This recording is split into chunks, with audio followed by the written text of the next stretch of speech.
Welcome here to Story Time. My name is Choogie Kingfisher. I'm a full-blood Kituwah Cherokee, and I come from Tahlequah, Oklahoma. It's my pleasure to be here with you. It's a little bit different doing it this way, but I'm rather enjoying it, so I hope you enjoy it with me. I've been doing storytelling for over 30 years now, and many of the stories that I share with you have been stories that have been passed down to me through grandparents, parents, aunties, uncles, cousins, sometimes even just strangers that I've never even met before. But today I want to share those stories with you. Being a storyteller for those 30 years, I seem to get in to find some of my stories are my favorite. And this is one of those stories. It says that a long time ago, when this earth was new, there were only animals here. And these animals, they could walk and talk, and they spoke the Cherokee language. That is why we know these stories, is because the animals told us. They said one of these days when we learn to listen again, they will tell us more stories, but until then, this was one that was told of how Rabbit got his long ears, his long legs. Creator, who we call Unethana, was walking around in his home in the sky that we call Galalati. And he looked down upon this new thing that he had created. In our language, we call it Elohim, earth. And as he looked down, he began to smile. You see, as he looked down, he saw that his creation was being very nice to each other. Throughout the entire town that he looked in, he saw that everyone was being helpful, everyone was being kind. And the Creator, this made him smile because this was the way that they were created. So he thought to himself, you know, I want to reward my children. I want to give them something. But what shall I give them? And so as he was walking around thinking about it, he said, I know, I can give them a wish. Everyone likes wishes. So maybe there is one wish that maybe they want more than any other. And so he came down out of his home in the sky, and he sat down among his children, and everyone wondered why the Creator was there. He said, I've been watching you from my home in the sky, and I've noticed that each and every one of you have been kind to each other. And so I want to give you one wish. Oh, everyone began to talk with excitement as they began to think about the wonderful wishes that they were going to have. And the Creator said, those of you that want a wish, line up on this side. And so they all began to line up. And one after another, they came in from the Creator and they made their wish. Wohali, the eagle, he looked very much different than he does today. As he came up, he had short wings, round body. And he said, Unethana, I want to be able to fly and see the whole world from where I am. As it is now, I can't even get up off the ground. Creator looked at the eagle. He said, close your eyes. And so Wohali, he closed his eyes, and everyone waited to see what wonderful wish was going to come out of the smoke. And Creator reached down and poof. And out of that smoke, eagle's wings began to grow. Oh, they began to stretch out as he began to flap his wings, and he began to come up off the ground. He made small circles, and then larger and larger until he disappeared off into the heavens. Today, that is where you find a Wohali flying there next to heaven. Many times when we use those eagle feathers, we are asking our brother the eagle to come and carry those prayers to the Creator. Animal after animal came and made their wish, and there were many beautiful wishes. One little animal came up, and he was very disturbed. As he came up, he said, Unethana, I want people just to leave me alone. Creator looked down at the small creature. He said, Dealy, what is it? Why do you want people to leave you alone? I don't know. I just don't like people. I just don't want nobody around me. Creator said, eventually, someone is going to need someone. He said, so dearly, I will grant your wish for the time being. Close your eyes. And so dearly stood there with his eyes closed, and Creator reached down and poof, and out of the smoke, everyone was waiting to see what was going to happen. But there stood Dealey, looking around, wondering what his wish was. He looked up at the Creator and said, Unathana, where's my wish at? Creator said, you will always carry your wish with you. Now go and be on your way. As Dealey was walking off, everyone got a big whiff of him. You see, today, that is the skunk. And of course, everybody leaves the skunk alone. And so he got his wish. Animal after animal continued to come, and soon there came G-Stew, the trickster rabbit. Now, the rabbit, he is told in many legends throughout the eastern part of the United States. He is always that trickster, playing tricks, but on this day, this was in the very beginning time when he looked very much different than he does today. You see, he had short ears, short front and back legs, and a long, long bushy tail. When he came up, he said, Unathana, I got 2 wishes if that's all right with you. Creator looked down at G-Stew and said, Rabbit, I've been giving everyone 1 wish. Why should I give you 2? Well, you see, when we're eating or we're drinking water and someone sneaks up behind us to eat us, we can't hear them till they're right there because we got these little bitty short ears and we can't hear them till they're right there. And then we've got these little bitty short legs, and when we try to run away, they just scoop us up and eat us for breakfast, lunch, and dinner. We're going to disappear before the humans get here. Creator thought about it a few moments. He said, you know you're right. And so this is what I will do. I will grant you your 2 wishes, but I can't poof you like I did everybody else. So this is what I'm going to have to do. Those of you that are waiting on wishes, turn around and look that way. Those of you that have received wishes, turn around and look that way. I don't want anyone to see what I'm going to do to the rabbit. He reached down and picked the rabbit up and grabbed those little bitty short ears. And he began to stretch. And he began to pull, and as he was doing that, rabbit began to yell and scream, "Ay-yo-ay! Hey! I like these ears. I can hear." And so, as rabbit began to listen, he said, Unathana, with these good ears, I can hear who's talking down there. Can I go get onto them? No, rabbit, come here. But wait, with these good ears, I can hear who's talking down there. Can I go get onto them, please? She stood too long. As the rabbit was walking back, he noticed there was something missing. He looked to his left, to his right, all the way around, but he couldn't find what he was looking for.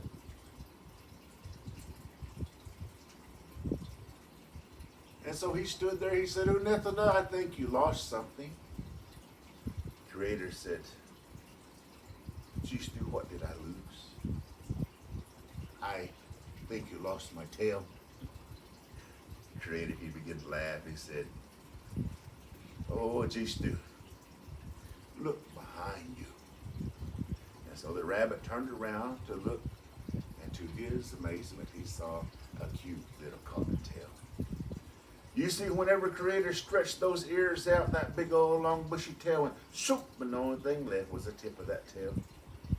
He was quite proud of that. Rabbit stood there, and Creator made sure no one was looking, and he picked up the rabbit and grabbed those back legs, and he began to stretch and he began to pull. And as he was doing that again, the rabbit began to yell and scream. Down here was the owl. And the owl, he couldn't stand not knowing what was going on behind him. So he found a loophole. You see, he stood in one place and began to turn his head all the way around to look behind him. He saw the Creator stretching those back legs, and Owl's eyes got real big. He said, "Oh my goodness, did you see that?" But nobody else looked. The Creator put the rabbit down. He said, "No more wishes. Because the owl disobeyed me, his eyes will always stay big like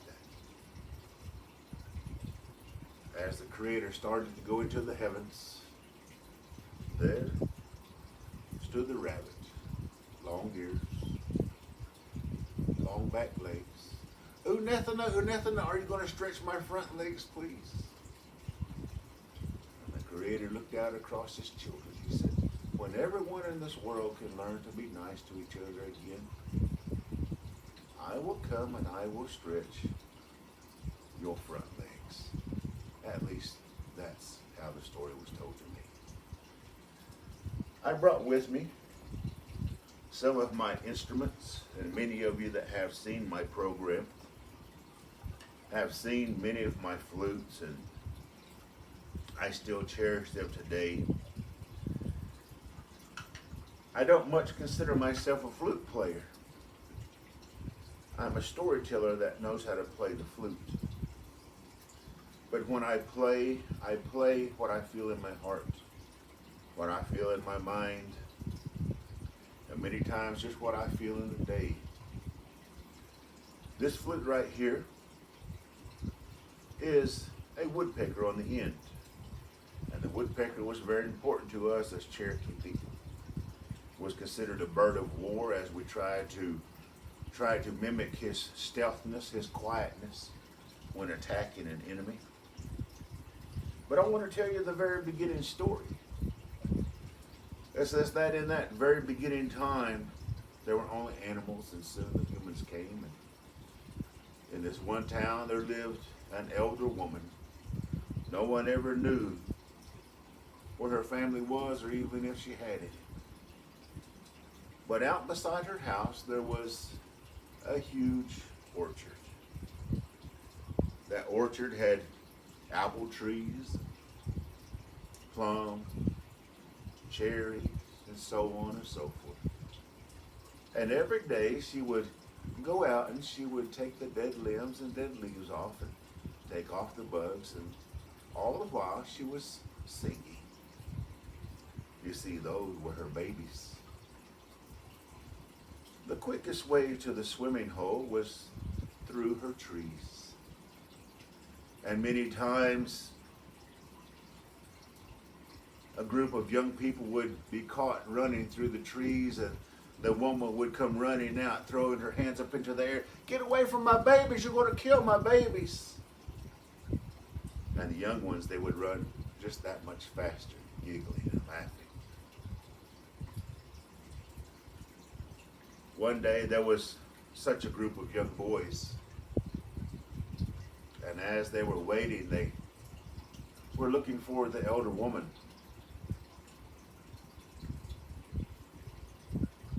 Since she wasn't in sight, they took off running through her trees.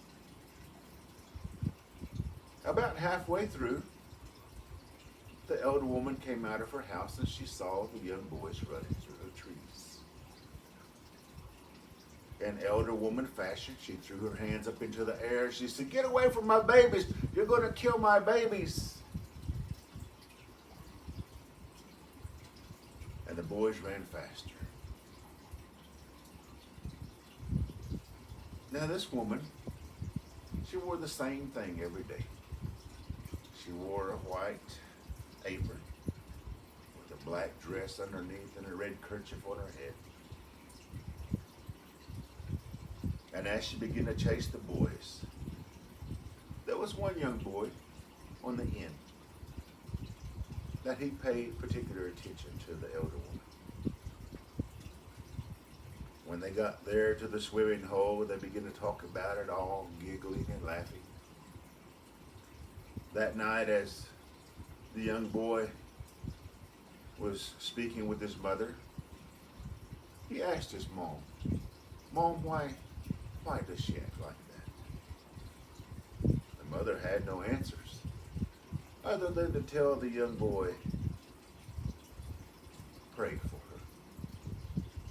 And so that night, the young man prayed for that elder woman.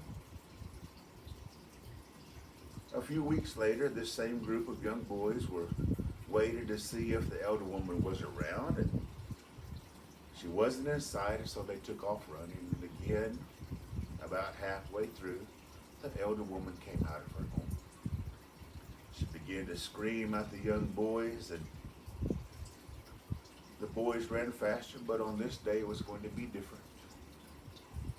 You see, as Unethanah, the Creator, was walking around his home in the sky, he heard this awful cry. And he looked down upon this earth and he saw the woman. And then he remembered the prayer.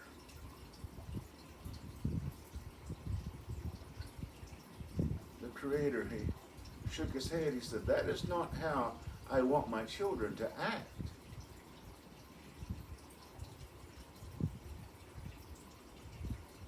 And so the Creator, he thought about her a few moments. He said, "I will send her a warning.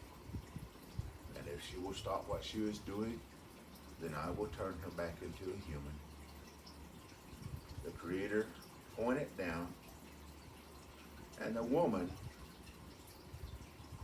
who was chasing the young boys, throwing her arms up into the air, stopped in amazement as her arms were now wings.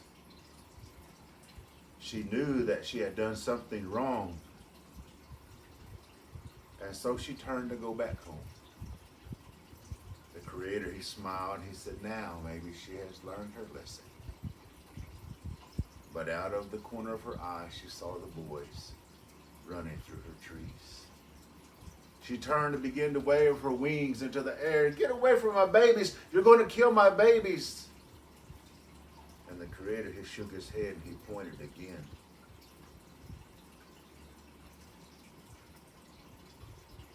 And turned the body of the woman into that of a bird. The woman landed on a limb and she looked at her wings. She looked at her body and she knew that she must have done something wrong. And so she flapped her wings and turned to go back home. But out of the corner of her eye, she saw the boys. She turned and began flying after them, screaming and yelling, and the Creator, he shook his head and pointed again. This time, the woman's head turned into that of a bird. She landed on another limb and she looked at her wings, she looked at her body. This time she looked at her beak. And she began to cry. And she knew that she had done something wrong. She turned to go back home, and the Creator, he smiled. "Finally," he said, "finally she has learned her lesson." But out of the corner of her eye, she saw the boys. She took off flying after them, screaming, but this time in a voice that was no longer recognizable to the young men. That was the very first red-headed woodpecker, still wearing her black dress and her white apron and a red kerchief on her head. If you find yourself out near a wild fruit tree, be very careful, because somewhere close by is a grandchild of that very first woodpecker.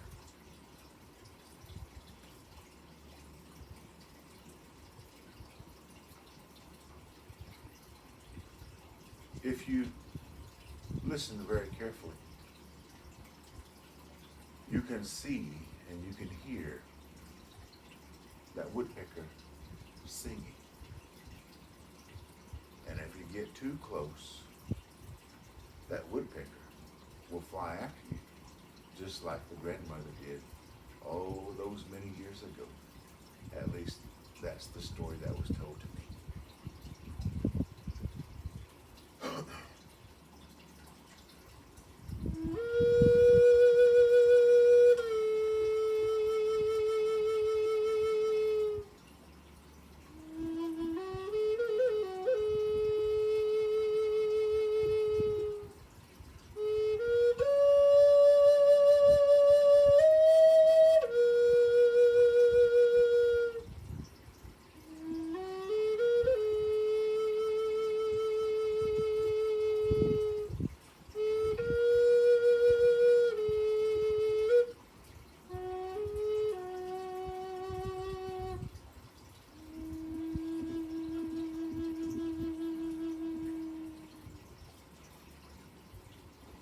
When I first began this journey, I would ask many for their stories, and there were many that were shared. This one in particular was told by my granny. Now my granny, she was a sweet woman. Many of my memories of her are that she was blind from diabetes, cataracts. But that never dampened her spirit. And her stories were always so lively. This is one of those stories. We've all heard of the 3 little pigs. But as the wolf was defeated and he was walking down the path, they journeyed for many days, just wondering what if he would have caught one of those little pigs.